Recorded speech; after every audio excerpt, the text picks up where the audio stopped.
Et oui, une fois n'est pas coutume, on va aujourd'hui parler un petit peu de cinéma puisque vient d'être mis en ligne le trailer du film Les Maîtres de l'Univers qui sort le 5 juin 2026 au cinéma.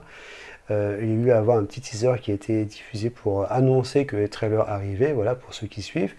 Alors c'est un film qui est très attendu, qui a été mis en chantier, enfin dont le premier script remonte à 2007, qui a été bourlingué et transmis entre différents studios qui ont chacun perdu les droits et autres. Enfin bon, c'est très compliqué. Donc on va regarder le trailer ensemble. Je vous ferai mes petites réactions et puis voilà, on va débriefer un peu sur 2-3 infos liées à ce film qui en tout cas suscite déjà beaucoup de réactions et qui je pense sera un des films très attendus de cette année 2026. Allez, on regarde le trailer. All that stuff that only exists in legends and bedtime stories. Alors, on voit le château des ombres, très impressionnant. Ça commence fort. L'épée,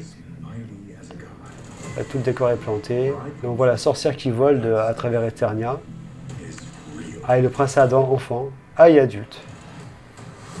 On voit sur Terre. Bon, donc apparemment, il y a un lien avec la Terre.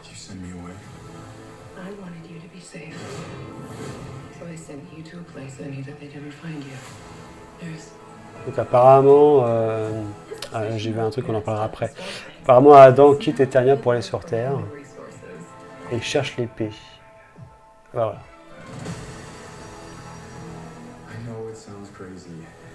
Il a trouvé son épée dans un magasin de figurines, c'est incroyable.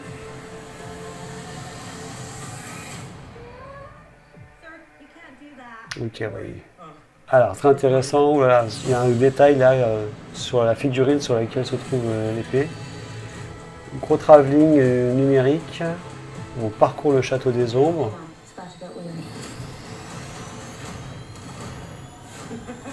Ok, avec Tila. Ça, c'est un plan qu'on avait déjà dans le teaser. On voit le maître d'armes, Gringer et Tila.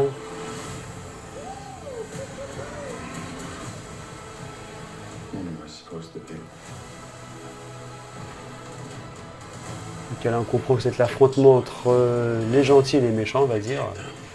On a vu Fisto et Adam qui prend l'épée. Ah, le monstre qui apparaît furtivement. Ok, donc l'histoire, c'est comment Adam devient Musclor. Voilà, ça va être ça en fait. On comprend la naissance. Wow. Grosse mise en scène, hein. Bon, effectivement, beaucoup d'effets spéciaux, hein, c'est normal. Ah, là on arrive sur Skeletor qui se révèle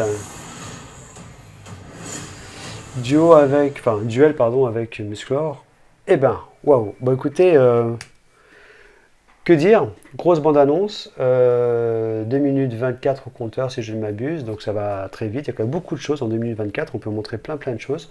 Donc on comprend que Adam quitte la planète Eternia pour aller sur Terre, pour être en sécurité, selon les souhaits de ses parents. C'est ce que sa mère dit dans le trailer. Et donc là, il est dans un bureau, hein, dans un travail, on va dire, lambda.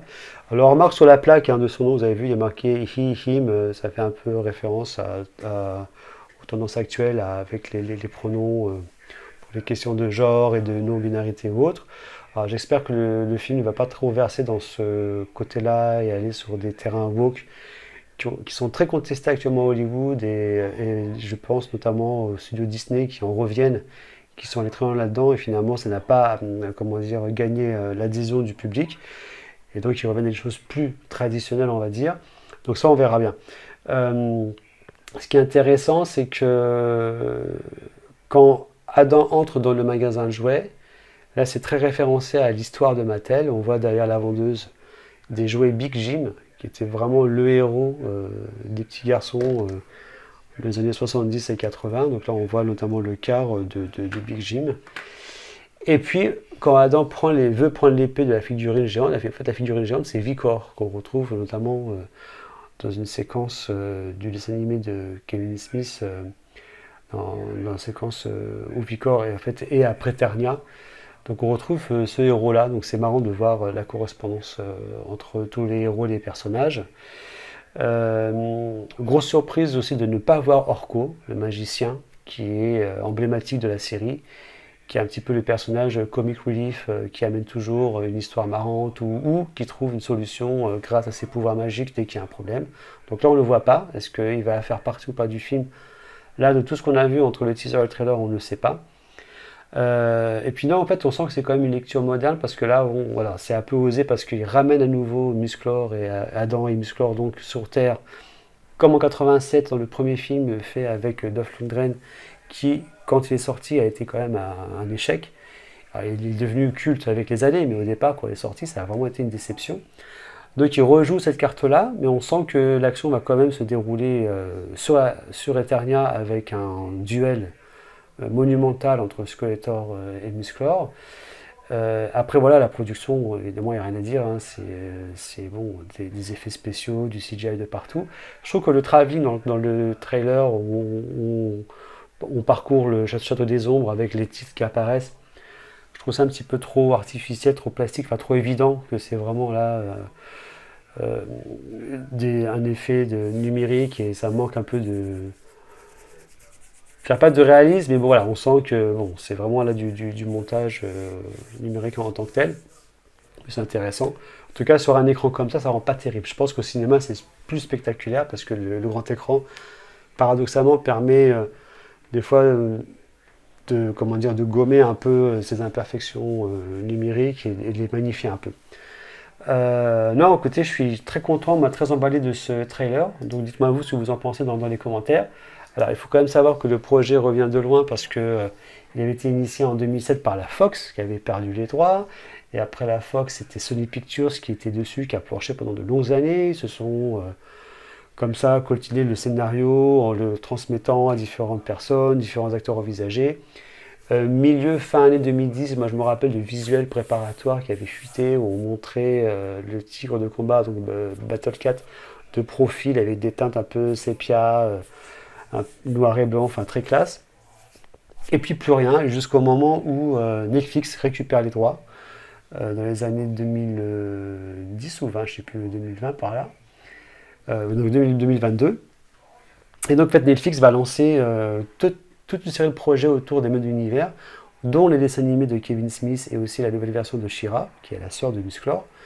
Donc ça va marcher, ça va avoir lieu, ça va arriver sur Netflix. Alors les dessins animés de Kevin Smith ont été un petit peu, pas contestés, mais ils ont beaucoup divisé les fans parce que certains trouvaient ça très bien, d'autres un peu trop une relecture de la franchise. En tout cas, moi je trouve que ça mélangeait et la tradition et ça amenait des nouveaux éléments. Après, certains nouveaux éléments étaient un petit peu superflus, mais en tout cas, ça avait l'avantage d'amener quelque chose de nouveau. Et donc après, Netflix, pour des raisons budgétaires, va lâcher le projet, et c'est en 2023 ou 2024, je crois que c'est en 2023, c'est MGM et Amazon qui récupèrent le bébé, et qui va être le studio qui finalement va permettre à Musclor de revenir sur le grand écran le 5 juin 2026. Donc voilà, alors pour l'acteur, pour le casting, hein, pour vous rappeler un petit peu qui fait quoi, là on est, alors à chaque fois son nom je l'écorche, donc c'est pour ça que j'ai repris l'affiche, c'est Nicolas Galitzine qui va jouer Adam et Musclor, donc Camilla Mendes qui va jouer Tila, Idris Elba qui va jouer donc le maître d'armes, Jared Leto, Skeletor. Alors ça, l'annonce de son rôle et les premières images, beaucoup de fans ont un petit peu critiqué en disant ouais bah s'il est dedans ça va forcément être un bide. Bon, je pense qu'il faut laisser sa chance au film. Et puis bon, après, il y a plein de monde, il y a plein de choses, hein, mais c'est vrai que pour l'instant on ne voit rien par rapport à Orko. Orko qui de toute façon a besoin d'une voix, a besoin bon, peut-être d'une marionnette, de quelque chose d'animé, mais c'est un rôle qui je pense doit figurer dans ce film parce que c'est un des symboles des maîtres de l'univers, en plus des personnages, en plus du monstre, en plus de Skeletor, en plus de tous les aussi bien les gentils que les méchants de l'histoire, voilà, aussi bien que la sorcière qui garde le fameux château des ombres. Donc voilà, en tout cas, on est sur une grosse production. Je pense que c'est vraiment un film très attendu pour 2026, en plus de Michael de biopic, comme vous le savez. Moi, c'est un peu un entraînement, comme ça, je vous ai fait une première vidéo réaction sur ce trailer-là, parce que je pense qu'on va avoir bientôt un nouveau trailer sur Michael, et là-dessus aussi, je vous ferai une petite vidéo réaction. Alors, dites-moi ce que vous pensez des Maîtres de l'Univers. Est-ce que vous connaissez bien cette franchise? Est-ce que vous aimez? Est-ce que vous avez suivi à l'époque les dessins animés? Est-ce que vous avez acheté des produits dérivés? Parce qu'il y a plein de choses qui ont été faites et refaites.